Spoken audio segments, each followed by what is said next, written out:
In considering the great cathedrals of Europe, you write, you could wonder whether the money used to build these structures was honestly acquired, or whether some portion was taken illegitimately. Rather a knavish thought, really, but still. You could do all these things and more, or you could stand back and admire the Sainte-Chapelle in Paris, the Cappella San Severo in Naples, the Duomo in Florence, just down the hill from where we're sitting now. Why should we not simply stand back and credit our good fortune to have inherited these things? These are a gift to all humankind, close quote. So the war on the West is, at least in part, a war on what? Do you want to say a Christian inheritance? How? Well, obviously the Christian inheritance is a huge part of it. I mean, as Tom Holland already said, what I regard as, Tom's a historian of the ancient world, and if I was to give myself a self-appointed title, I'd say I was a historian of the present. I mean, I'm trying to work out always in my books what's going on in our era. And one of the things that seems to me undeniable of the last 20 years, for instance, has been actually an attempt to deny what Tom proves in his book. We have wanted to show that we didn't need the Christian inheritance, even to say that it wasn't there, that we could get there through other ways, that the ancients were enough, or that the Enlightenment was enough. There was a sort of willed effort to not need Christianity. And I think there's an interesting question there of why, and there is an answer to that, which is something that's been posed and is known as Bokenforder's dilemma, which is, can a culture continue to exist if it has cut itself off from the thing which gave it birth? Now, the answer to that question may well be no. Could be yes. And the analogy I tend to use is maybe it's like soaring off the roots of a tree that you're sitting in. However, it means that there is a desire on the part of some people to say, actually, that's not the tree that we're on. I think Tom's work proves, of course it is. Of course we dream Christian dreams. We swim in Christian waters. We're Christian whether we like it or not. But nevertheless, it poses a big challenge because for what we now are, the moderns, we have this dilemma of our own. Does that mean in that case we have to go back to faith? For many people that's simply not possible, myself included. What happened in the 19th century happened. What happened in the 20th century happened. We are not where we were 300 years ago in terms of learning, or philosophy, or anything else. And what's more, there is this fear, and I'm sure this will come up at some point, there is a fear that whenever you credit this gap that exists today, people will say, well, in that case, believe. And yet, and that's, by the way, one of the assumptions that many people take away from Matthew Arnold's poem, which you started with, is the assumption, because of course Arnold talks about the long withdrawing roar. Yes, yes. But many people have said since Arnold wrote that, but of course the sea goes out and it can come back in again. Now, of course, Christian believers hope that's going to happen. And my stance is, we don't know. We don't know what it is we're going towards. Maybe we are in the position that people in the ancient world were when, in the end, people lost faith in the old gods. The temples were no longer visited. Something else took over. If you visit many churches in Europe, you can't help thinking that something like that must be underway at the moment. What do you do with these buildings in the center of all of our villages when nobody goes into them, other than as items of archaeological interest? So give me the name of the dilemma again. Bokenforder's dilemma. He's a distinguished German jurist of the late 20th century. Which is, I'm having trouble catching the name because there's a in the middle. All right. So what do you make of that dilemma? This notion that Douglas, the emptiness of the churches, we're shooting today, I should say, in Fiesole, Italy. I mispronounced that name every single time I said it when we recorded here 3 years ago. And it turns out we have Italian-speaking listeners. I've been corrected. You got corrected. Fiesole. Here's what I discovered walking around Florence. The place down the hill, the place is mobbed. But the churches are beautiful, and they're cool, and they're empty. Lovely place to go for a walk. What do you make of that? the repudiation or the decline of institutional Christianity. The paradox is, my paradox, for what it's worth, is the Holland paradox. That in itself is an expression of the distinctive character of, let's call it Western Christianity, Latin Christianity. At the molten core of Christianity is the idea that you can be born again, that you can be washed in the baptismal waters and emerge a new being. And what happens very distinctively in the Latin West, in the 11th century through the 12th century, is that this paradigm is applied to the whole fabric of society. It becomes the ambition of radicals who seize control of the bishopric of Rome, the greatest see in the Latin world, that they will cleanse the whole of Christendom, that they will purge the radiant white robes of the church from the grubby, pouring hands of kings and emperors who also claim a stake in the dimension of the supernatural. And over the course of the Middle Ages, we see twin dimensions emerge. One of these dimensions is what, since the time of Augustine, has been described as the cyculum, which literally means the flux of time, people born on the flux of time heading towards oblivion. That is the fate of fallen mankind. How can mankind be redeemed from that? Well, it can be redeemed by the religio, the bond that can join us to the eternity of heaven. And that is what the church provides. So for the reformers, there are these twin dimensions of the cyculum and religio.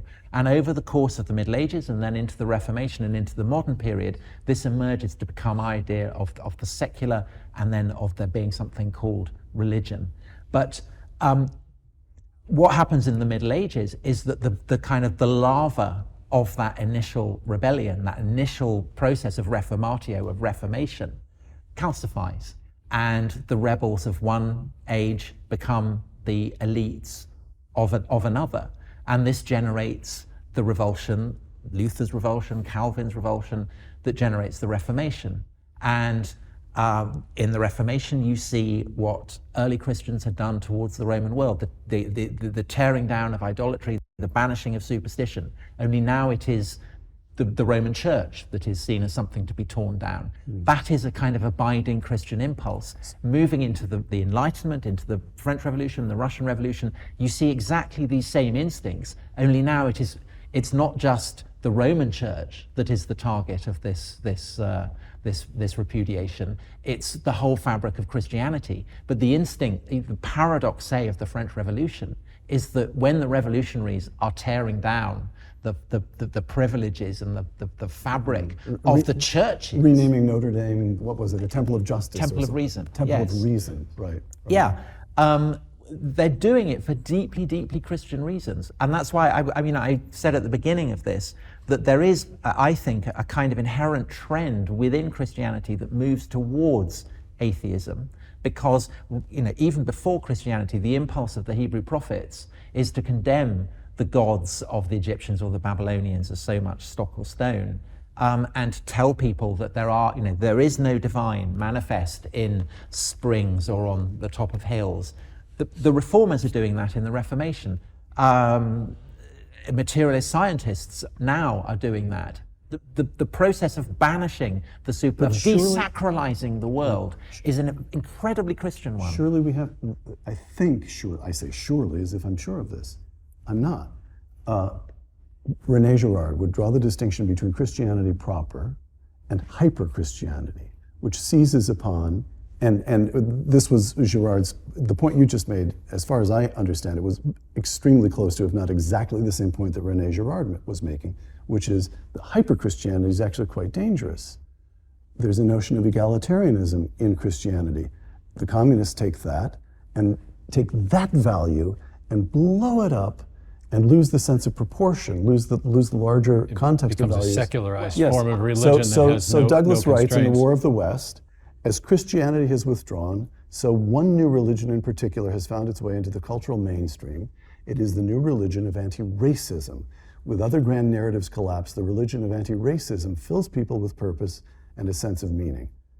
To eliminate Christian belief, how to put this? We cannot go back to a pre-Christian world. Just a fascinating interview and discussion. there between Douglas Murray and Tom Holland. And basically, where is the nature of how was civilization shaped? Was it actually shaped relatively? Did it come from on the backs of the Roman Empire, the Greek Empire, the Ottoman, the Persian Empire? Or was it Christianity? Was it religion that had its effects? Now, it seems that Tom Holland says that the entire thing of Western civilization was formed basically that we're swimming in a sea of Christianity. We're just fish. Regardless of where we came from, we're all swimming in a sea of Christianity. I would have to say that, okay, let's say you take that part of Western civilization. Where does Eastern civilization come in? And did Eastern civilization have any imprint or mark on Western civilization? Douglas seems to basically take the framework that you take the Christian foundation, but that has been eroding for a long, long time, especially in the last few decades. I would say it's been eroding a lot longer than that. But let's say with Douglas's assumption that in the last 2 or 3 decades, it's been eroding, that you have these great pantheons of, Christian culture, Christian architecture, the beautiful churches, the beautiful other places of worship. But you don't see the people in there. It's almost like you're going to a museum and you're just looking at the paintings. You're looking at the artifacts. You're looking at the crucifixes, stained glass windows, the pews, the pomp, right? The circumstance. You're looking at all of that as if you're looking at a museum, but you're really not following any of the tenets of Christianity, other than saying, yeah, we're living a Christian world. It was shaped by Christianity, shaped by the sayings of Jesus and the writings of Paul. But I would venture to say that it's more than that. I think Western civilization was also done by Eastern Orthodoxy, by the Eastern religions, by what was Buddhism, Taoism, Hinduism, even Islam. All of these things shape. Now, yes, the Western European countries are mainly, Christian in nature, obviously. But to say that they just came from, Christian teaching only, or just from Greek and Roman mythology and Greek and Roman history, I think is quite short-sighted. But then again, these are Western historians, and they've got to get I think they're looking at it from a very, that lens is not open wide. It's just basically, on just a small smattering of history, although that small smattering of history was huge. The Roman Empire, huge. Greek Empire, huge. And what they did to shape the world. So there's again, what did those entities, those two huge empires, and as I said before, you bring the Persian Empire, the Ottoman Empire, the Chinese influence at that time and afterwards. Did they not have some shaping of this world in which they're basically saying we're swimming in a sea of Christianity? Anyways, folks, we appreciate you taking the time to watch. You've been watching the Dr. Nasir Shaikh Show. I've been your host. My name is Dr. Nasir. If you haven't done so already, we'd love for you to subscribe to the channel. Like, share, and follow. You all know what to do. Take a look at our video links above and below. Put your comments down. Love to hear what you have to say. And my final thought is always, when you're right, you're right. And when you're left, you're wrong. Until next time, folks, take care and stay safe.